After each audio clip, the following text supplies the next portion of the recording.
Welcome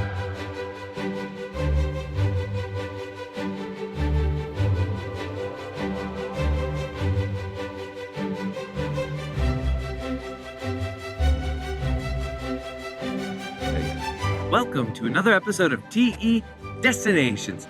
Here we are in Versailles, a wonderful day trip outside of Paris. We're going to see the King Louis XIV's private apartments, his regular apartments, the Queen's apartments, the daughters of Louis XV's apartments, the gardens, and much more. Andiamo!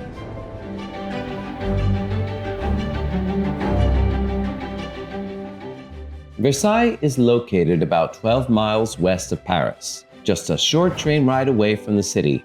Once a tiny village, Versailles' status dramatically changed from when the French royalty came to town in the 1600s. The palace began life as a simple hunting lodge under the reign of King Louis XIII, but was soon expanded into one of the most opulent residences the world has ever known by his son, Louis XIV. Arriving in Versailles, you'll soon get a sense of the marvels that lie in store as you pass through the gleaming gold gate of honor. Imagine the awe that the entrance must have inspired in visitors to the king's court. But just who was Louis XIV? Louis ruled over France for an incredible 72 years after taking the throne at the tender age of just 4, and his glorious reign remains the longest in recorded history. Louis performed his kingly duties with panache. He successfully expanded French power in Europe, while his lavish lifestyle and cultivated tastes made him one of the most famous figures of his age. Louis was also the proud owner of an empire-sized ego, and the fabulous palace of Versailles is testament to the ambition of the self-styled Le Roi Soleil, the Sun King. Louis XIV wasn't the only famous figure to reside at Versailles. We certainly couldn't tell the story of the palace without mentioning this stylish lady, Marie-Antoinette. Marie was the wife of the final king of France, Louis XVI, much maligned by history for her love of luxury as the French peasantry starved around her. The queen paid for her lavishness with her head when the revolution came. Her fabulous bedroom at Versailles recalls happier times and is decorated in swoon-worthy Rococo style.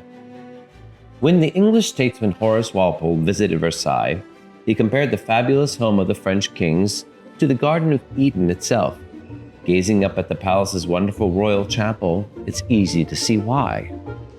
Room after room is decorated with the finest sculptures, furniture, paintings, and chandeliers. Look at the priceless crown of Louis XV, glittering with countless precious gems and diamonds. It's topped by the fleur-de-lis, the ultimate symbol of the monarchy. Portraits of the king and his family decorate the walls of the royal apartments, offering up a vivid insight into the luxurious life of the French court. Exotic hunting scenes, meanwhile, are testament to a very royal passion. Louis XV was so fond of the sport that he even stopped off to hunt on the way back to Versailles from his own coronation. All but the biggest fans of the French aristocracy might begin to tire of these seemingly endless portraits of the big-wigged upper crust. But keep going and you're in for a treat. The Salon of Hercules. Mythical hero rises to heaven on the ceiling, while massive paintings by the Italian artist Veronese hang below, gifts from the Republic of Venice to Louis XIV himself. When I think of Versailles, the first thing that comes to mind is this heavenly vision, Hall of Mirrors. This amazing 240-foot-long corridor was conceived as an expression of French power and taste.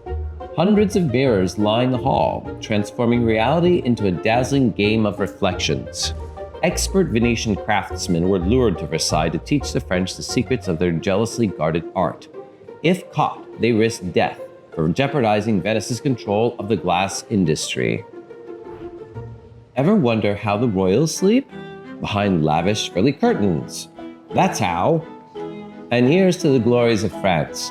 The sweeping historic galleries celebrate the military triumphs of the nation across 15 centuries in painting by some of the finest artists the country had ever produced. Did you spot Napoleon? When in Versailles, it's practically de rigueur to live it up like royalty. Marie-Antoinette may not really have said, "Let them eat cake," but that's exactly what we're doing on a much-needed pit stop at historic Tea Room Angelina. Bon appetit! Suitably refreshed, it's time to head outside. The magnificent grounds and gardens laid out by landscape architect André Lenotre shimmer in the glorious Paris sunshine, just begging to be explored. It'll take you a few hours to explore the grounds. Make sure to leave time to get lost as you wander through the manicured gardens and woodlands. Hundreds of statues and fountains fed by over 20 miles of water pipes combine to create a sensual feast fit for the eyes and ears of a king. Thanks for watching our video, and a special thanks to Through Eternity Tours. Please remember to like, comment, share, subscribe, and click on that bell when you want to be notified of any new content that we have uploaded. Au revoir!